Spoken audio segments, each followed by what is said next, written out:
Accusé à la barre. Maître, lisez les affaires inscrites au rôle. Accusé à la barre. Mais maître, une fille sur qui tu as mis tous tes espoirs. En sa constitution de partie civile. Toute la vérité et rien que la vérité. Oh oui, monsieur le président, vous allez déclarer ma cliente non coupable des faits d'escroquerie. Accusé à la barre. J'ai fait mon devoir de père, celui de t'envoyer à l'école. Moi aussi, j'ai fait mon devoir de fils, celui d'aller obtenir les diplômes. Est-ce que je n'en ai pas? Accusé à la barre.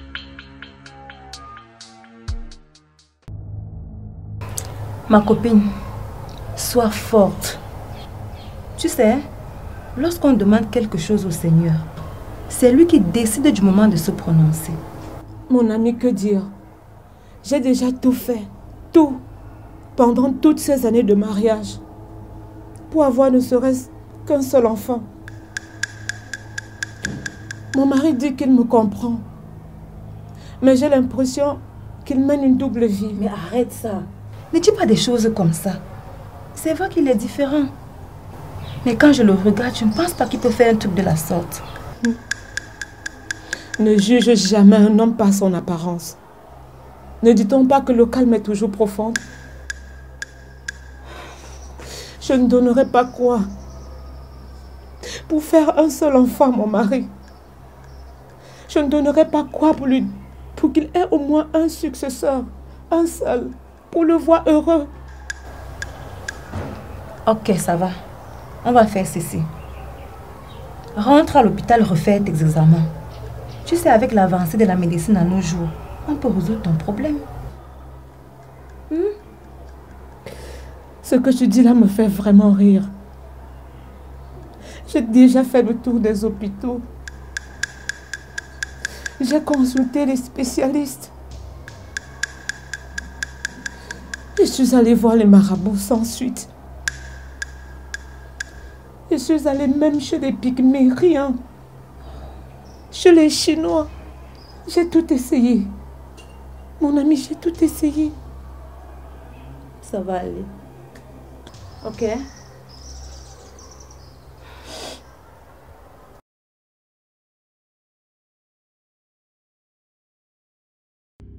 Je déclare ouverte l'audience de ce jour. Maître, lisez les affaires inscrites au rôle. Affaires ministère public et Tchoukodon Marie. Présente. Contre Nana Sandrine. Meurtre. Y a-t-il des avocats dans ce dossier? Oh oui, Madame la Présidente. Maître John, pour la partie des Mandores. Madame la Présidente, Maître Luc pour la partie des Fandores. Maître, faites prêter serment à Madame Tchoukodon.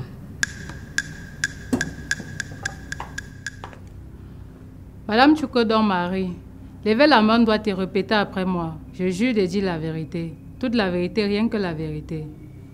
Je jure de dire la vérité. Toute la vérité et rien que la vérité.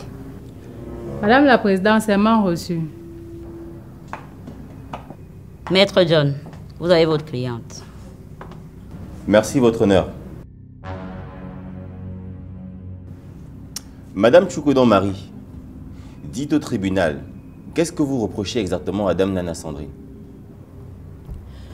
Madame la Présidente, lundi, je suis allée au marché faire quelques courses. Ne pouvant laisser l'enfant seul à la maison, je suis allée laisser l'enfant chez la voisine. À mon retour alors, je me suis arrêtée chez la voisine. Question de prendre l'enfant.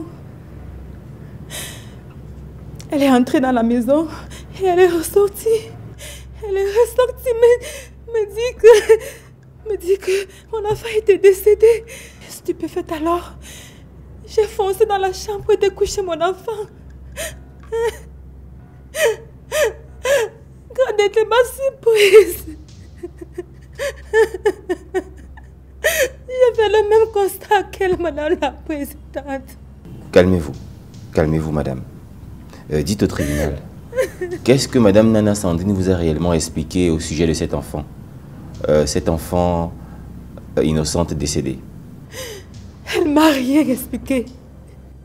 Elle m'a juste dit que l'enfant est morte. Bien. Plus de questions, votre honneur. Madame Tchoukedon, dites au tribunal, est-ce que votre enfant était malade? Non, madame le procureur. Mon enfant était en bon état de santé. D'ailleurs, depuis sa naissance, elle n'a jamais eu de malaise. Madame, faites-vous habituellement un bilan de santé pour votre enfant? Oui, madame le procureur. Avez-vous des preuves de ce que vous affirmez là? Madame le procureur, le bilan est dans le dossier.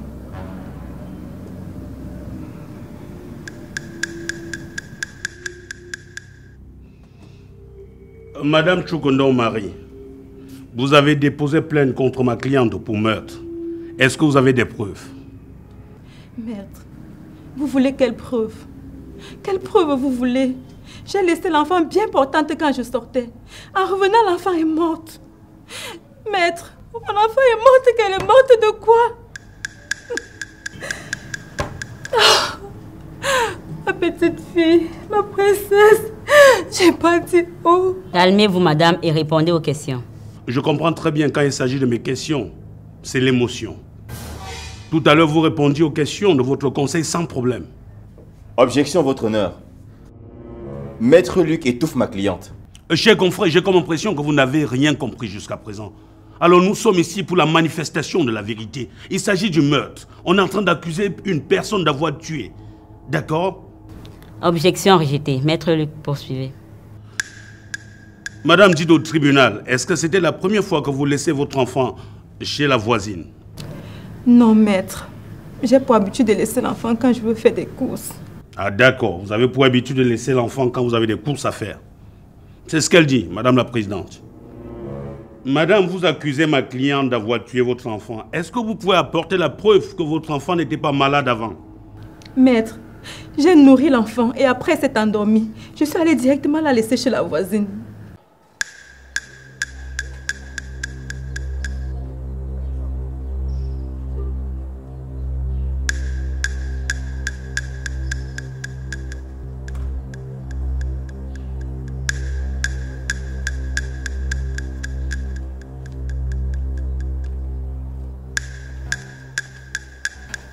Bonjour ma copine.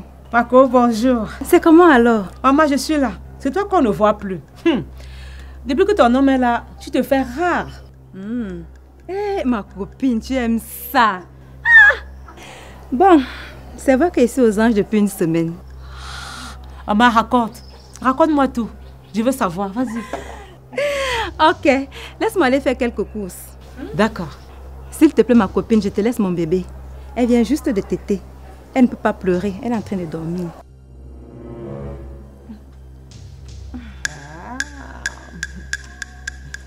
Surtout ne traîne pas, hein.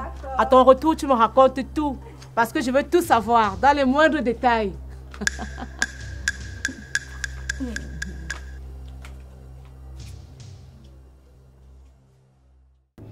Madame la présidente, plus de questions.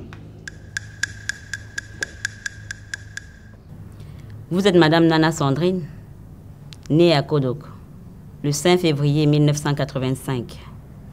Fille de Nana Dagobert et Kilama Alima. C'est bien vous? C'est bien moi, Madame la Présidente. Maître, faites-lui prêter serment.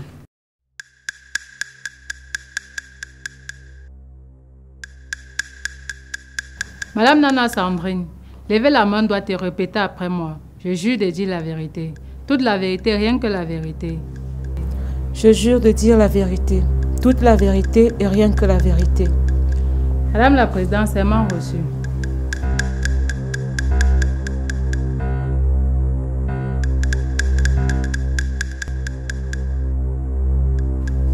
Madame Nana Sandrine, vous avez suivi les allégations contre vous. Qu'en dites-vous? Maître, cette femme est ma voisine. Nous habitons la même cité depuis près de 2 ans. Et chaque fois quand elle sort, c'est à moi qu'elle laisse le bébé. Je suis surprise au jour du fait qu'elle m'accuse d'avoir tué la petite Karine. Pourtant, je suis même incapable de tuer un poulet. Oui, vous confirmez qu'elle laisse l'enfant régulièrement chez vous, n'est-ce pas? Oui, maître. Il est bien vrai que ma voisine ici présente ne travaille pas. Mais elle n'est généralement pas à la maison. Et chaque fois quand elle sort, c'est moi qui garde l'enfant. D'accord. Qu'est-ce qui s'est alors passé ce jour-là? Ce jour-là, ma voisine est venue chez moi alors que je faisais encore le ménage. Elle m'a donné l'enfant qui était déjà endormi. J'ai couché l'enfant dans le lit. Et quand elle est revenue du marché, je suis allée dans la chambre pour réveiller l'enfant. Je suis de retour. Eh, ma copine, tu es déjà là. Et qui est ma copine? Toujours en train de travailler. Ah, ma chérie, je vais faire comment? Quand on dit que tu es ménagère, tu ménages, non? C'est ce que je suis en train de faire. Ah. Et maintenant que tu es là, tu vas tout me raconter dans les moindres détails. Ok, je vais tout te raconter tout à l'heure. Mais d'abord, s'il te plaît, donne-moi l'enfant. Tu sais qu'il est l'heure de son repas. Si son père arrive là, il trouve que l'enfant n'a pas mangé. Oh, s'il te plaît. Maintenant, tu veux me distraire. Ok, je viens avec le bébé et après ça, tu me racontes tout. D'accord. Dans les moindres détails.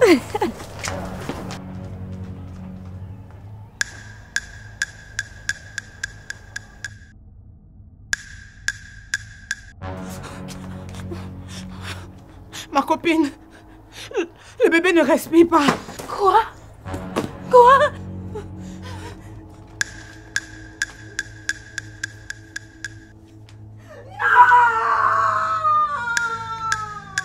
Qu'est-ce que tu fais?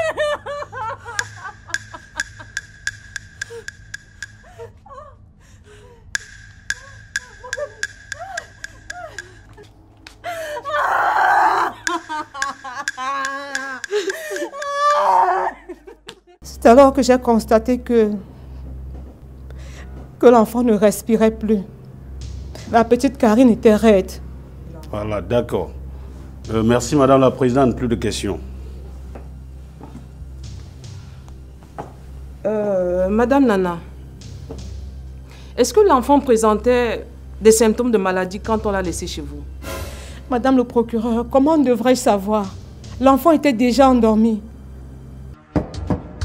Accusé à la barre.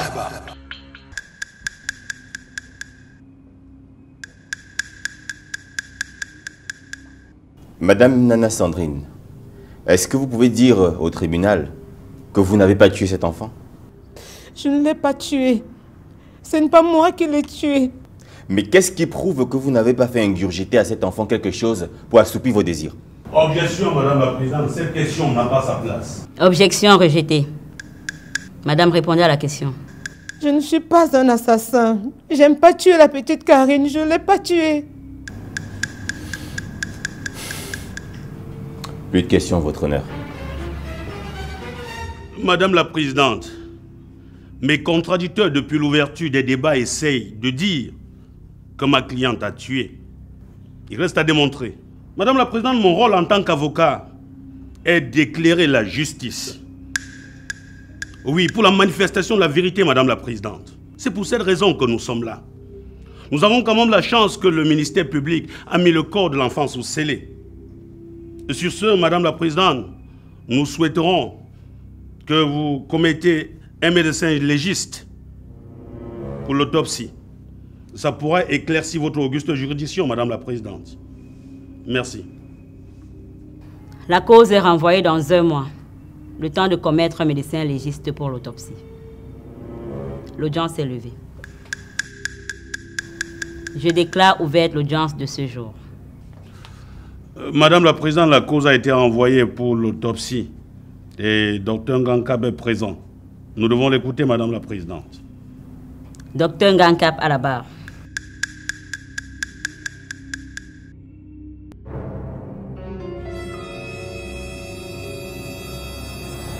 Dr Ngankap, médecin légiste à l'hôpital général de Latite. Le tribunal vous écoute. Vous n'allez pas prêter serment. Madame la Présidente, l'estomac d'un nourrisson est très petit. Et pour cette raison, lorsqu'il mange, il ne faut pas le coucher directement. Il faut attendre qu'il ait rôti. Ensuite, qu'il ait digéré. Autrement dit, que la nourriture descende avant de le faire coucher. Ce principe simple, mais vital, est aussi valable chez les adultes que nous sommes. Mais s'il est négligé chez l'enfant, et surtout chez le nourrisson, cela peut avoir des conséquences très graves.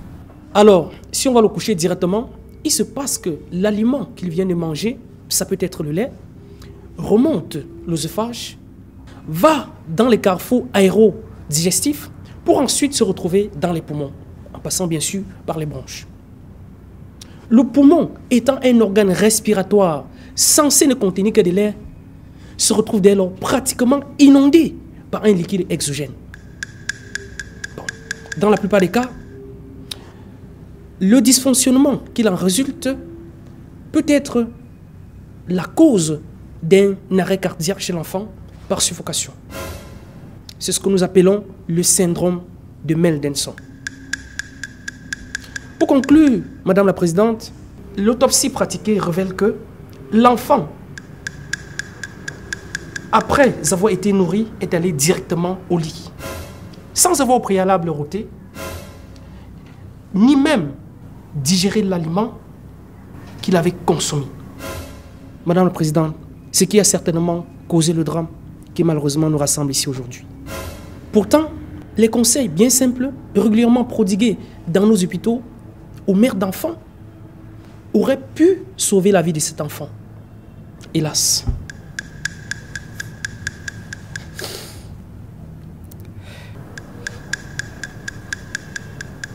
Madame la Présidente, nous avons fourni le détail de tout ce que je viens d'expliquer dans le rapport d'autopsie. Merci, docteur, pour cette explication qui doit profiter à beaucoup d'entre nous. Regagnez votre place. Je vous en prie. Madame le procureur, vos réquisitions. Merci, Madame la Présidente. Madame Nana est devant nous pour répondre des faits de meurtre sur l'enfant. En effet, Madame Tchokonde, pour se rendre au marché, a laissé l'enfant chez sa voisine, laquelle a pris soin de coucher l'enfant dans la chambre. Et à son retour, au moment de récupérer l'enfant, les deux constatent par stupéfaction que l'enfant est sans vie. Et immédiatement, Madame Tchokonde accuse sa voisine d'avoir tué l'enfant et dépose plainte contre elle pour meurtre. Mais Madame la Présidente, sans aucune preuve attestant que Madame Nana est l'auteur de cet acte criminel, vous ne pouvez pas passer en voie de condamnation en votre honneur. Et pour confronter mes déclarations, vous avez dans le dossier le rapport du médecin légiste qui atteste que l'enfant est mort d'un arrêt cardiaque par suffocation. Il faut rappeler, Madame la Présidente, que le rapport d'autopsie est un document authentique qui a été dressé par un médecin assermenté qui a prêté le serment d'Hippocrate. Donc, je requiers à décharge contre Dame Nana. Je vous remercie, Madame la Présidente. Maître Luc. Merci, Madame la Présidente, de me passer la parole pour la défense des intérêts de ma cliente qui est accusée pour rien. Madame la Présidente, voyez-vous, j'ai posé la question à cette jeune dame qui semblait être très émotionnée. Oui. Si elle a donné à manger à l'enfant ce matin, là, elle a dit oui. Madame la Présidente, elle a répondu par l'affirmative. Elle nous a dit que juste après avoir mangé, l'enfant s'est endormi. Et qu'est-ce qu'elle a fait? Elle allait donner l'enfant à la voisine. Mais elle a oublié quelque chose de précis. Et nous avons la chance que le médecin légiste a été précis là-dessus. Quand un enfant mange, et c'est valable pour une grande personne, on doit rôter. Parce que quand on ne rôte pas, c'est un danger.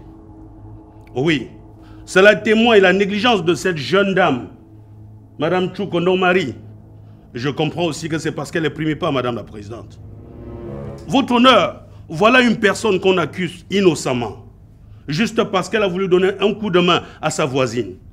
Une dame innocente qui s'est même transformée en nounou, alors qu'elle ne l'est pas. Cette femme qui est éplorée, oui, c'est vrai, qui n'est jamais chez elle, qui marche plus que la souris de l'église, qui laisse son enfant tous les jours à ma cliente quand elle sort. Voilà, il y a quelque chose, il y a un incident qui est arrivé. Aujourd'hui, on accuse ma cliente de meurtre. Madame la Présidente, vous avez écouté pertinemment le docteur, le médecin Gankap, qui a été précis là-dessus. Lorsqu'on mange, on doit rôter. Parce que si on n'a pas roté, c'est un danger. Madame la Présidente, prière de déclarer ma cliente non coupable des faits mis à sa charge. Et ça sera justice. Merci, votre honneur. Maître John. Merci, Madame la Présidente. Votre honneur, même s'il est vrai que nous sommes tous du même côté que le ministère public, la victime étant son premier témoin, je ne suis pas d'accord avec cette réquisition. Car il est inadmissible que l'on retrouve le corps de l'enfant de ma cliente chez Dame Nana Sandrine et il requiert à décharge. Votre honneur, vous savez autant que moi qu'il existe de nos jours des médecins véreux, prêts à tout, prêts à fausser, n'est-ce pas, les rapports d'autopsie pour quelques pièces de monnaie. Je ne généralise pas tous les médecins, mais comme dans chaque corps de métier, il y a des brebis galeuses. Madame la Présidente, je sollicite une contre-autopsie pour déterminer de manière contradictoire les causes réelles de la mort de l'enfant de ma cliente. Votre honneur, vous devez déclarer Dame Nana Sandrine coupable. J'en ai terminé. Le tribunal, statuant publiquement et contradictoirement à l'égard des parties en matière criminelle et en premier ressort, déclare Dame Nana non coupable des faits de meurtre. L'acquitte purement et simplement. L'audience est levée.